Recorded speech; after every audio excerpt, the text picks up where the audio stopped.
Hello again, everybody. Red of Half Century collecting sports cards with another issue of my favorite 400 cards, showing 5 at a time. Cracked the number 100 mark last week with these cards, and we're going to start today with a card from Havana, Cuba, and this is Luis Tiant Sr. from his 1946-47 Carmelo Deportiva Candy Company card. And I've shown a few from this series, but they've been in slabs, so this one I thought was kind of cool to show how thin, this is newspaper thin basically, kind of a card, what the backs look like. A lot of these backs end up losing some paper and print because they get glued into albums, because they came out with albums that the cards were made to be put in. This one was not. You can see there talking about Tiant playing with the New York Cubans and the Carmelo Deportivo. And just a cool looking card. I know his son, Louis Tiant Jr., just missed the Hall of Fame this last year. Wish he would have got in. I still think he's got a good chance to get in. It's a big time pitcher with the Indians and Boston Red Sox. But his father, a little different, a little thinner frame than his son. He was a 5'10", 150-pound lefty who had a really good screwball. In fact, Bill James and Rob Nyer both ranked him as the 7th best screwball of all time. So had to have been a really good pitcher with that. At age 40 in 1947, his last year in the Negro Leagues, he went 9-0 with a 2.37 ERA and helped the New York Cubans win the World Series that season. Unfortunately, he was 40 years old that year, the year that the color barrier was broken by Jackie Robinson and Larry Doby. So never got a chance to play in the major leagues. But his son did. He got to watch him. He actually, Fidel Castro let him leave Cuba in 1975, so he got to watch Tiant in that 75 World Series that Tiant was so good. And then he actually stayed. You know, it was just like another 18 months, and he ended up dying. But good career, good baseball player, Luis Tiant Sr. All right, next we are going to basketball. And 1961, their Fleer set. This is Wilt Chamberlain in action. Now, I know it was in the news, his non-in-action, his regular card that was found in a grocery store here in my state. It was in Crosby, Minnesota, and it was in some box that had been sitting there forever, and they pull it out, and it was just perfect. And it's Chamberlain's rookie card, his first card anyway. It's his 3rd season, but ends up selling for, gets a 10 and ends up selling for about $2 million. So this isn't that, but it's still a really nice card, and it's his in-action card. And Chamberlain was just such an extremely athletic big man. He's the only NBA player ever to average 30 points and 20 rebounds in a season, and he did it 7 times. He was 6 feet tall by age 10, and you can see how he ended up. 7'1" and 1/16 inch. Pretty good that they got that exact. From Philadelphia, went to college in Kansas. Now at Kansas, you know, they can't play their freshman year at that time, so his sophomore year, he ends up averaging almost 30 a game, 20 rebounds a game, and his Kansas team ends up coming in 2nd in the nation, runner-ups to North Carolina. They had to change the free throw rule because of Chamberlain. Before him, you could cross the line when you shot free throws, but Chamberlain, he'd take a running start, take off from the free throw line, and end up dunking it.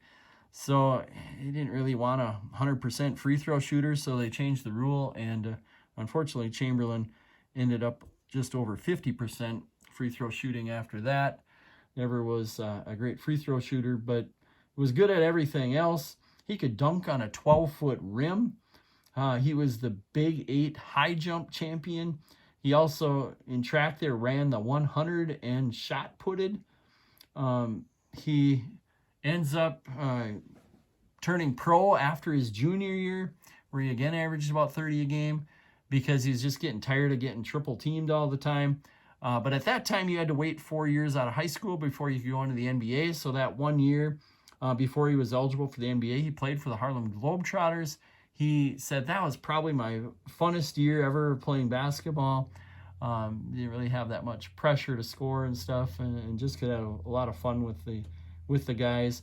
But the next year, he goes and plays with his hometown team, the Philadelphia Warriors. He becomes the highest paid player as a rookie, getting $30,000 a game. I was going to say 30 million, but in that days it was 30,000.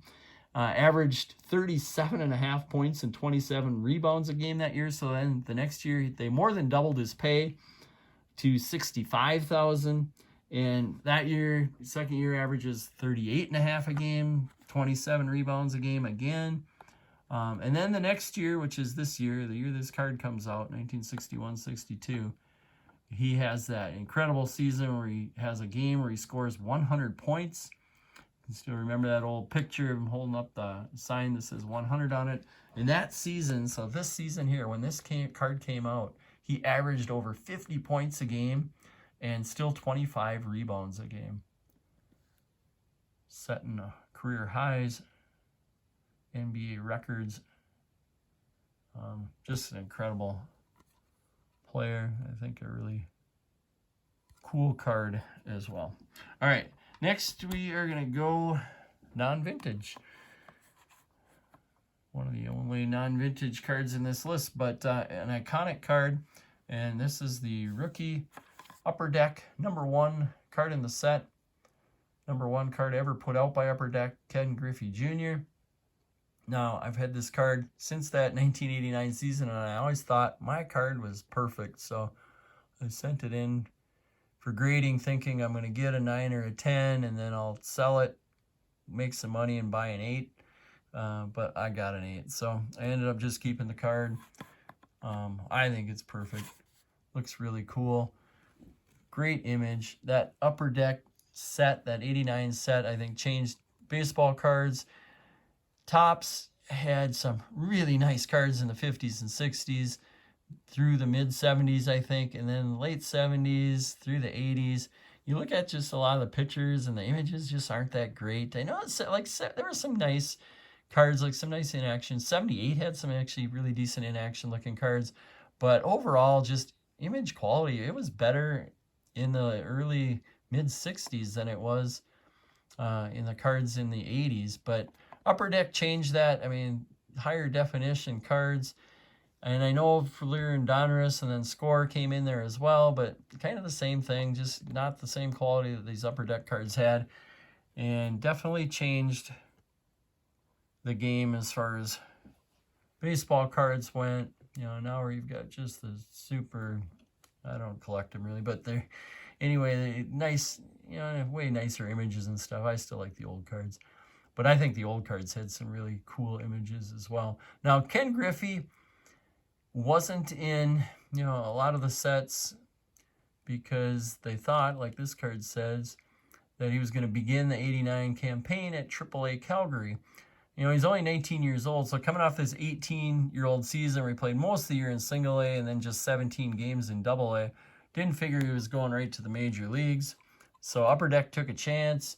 Put him as their #1 card in the set, and the rest is history. You know, ended up third in Rookie of the Year voting this year, and within a couple of years, he's one of the best players in the major leagues. He has those, you know, 4 consecutive years where he hits almost, well, 2 of them he went over 50, hit 56 homers, and the other couple almost 50 homers. Yeah, and then I know his Reds years weren't as good, but a lot of that was injuries, but still over 600 career home runs and just great years with the Seattle Mariners.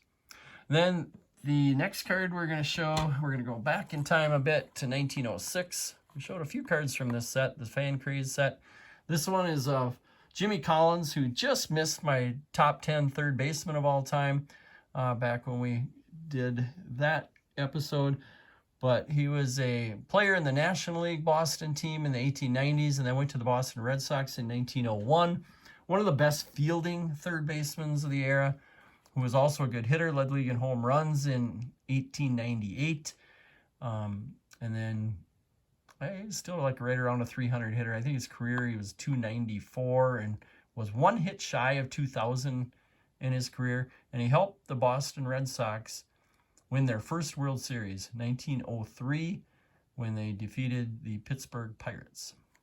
These were cards that were kind of looked like playing cards. They're actually the thickness of a playing card as well, and you could play a game with them.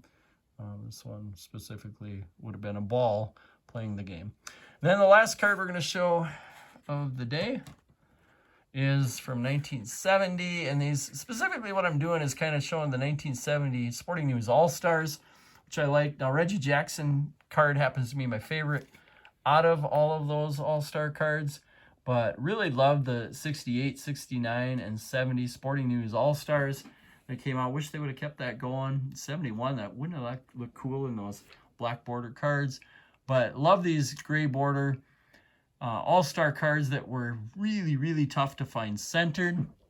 I'm going to show the whole lot of the 1970 All-Stars, and they're bookend in card number by Hall of Famers. So you got Jim Palmer, and then the All-Star cards, starting with Willie McCovey, Boog Powell, Felix Mian, Rod Carew, Ron Santo, Brooks Robinson, Don Kessinger, Rico Patricelli, Pete Rose.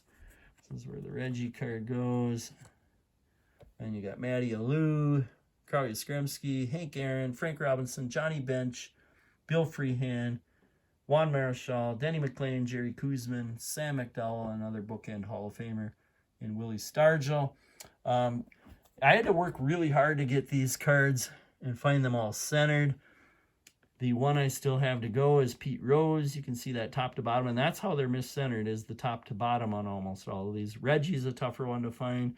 Johnny Bench is a really tough one to get centered top to bottom. Rod Carew is, but really nice looking cards. Last week I showed some pages from the old Sporting News, and that's why they came out with the Sporting News All-Stars. So that's it for the day.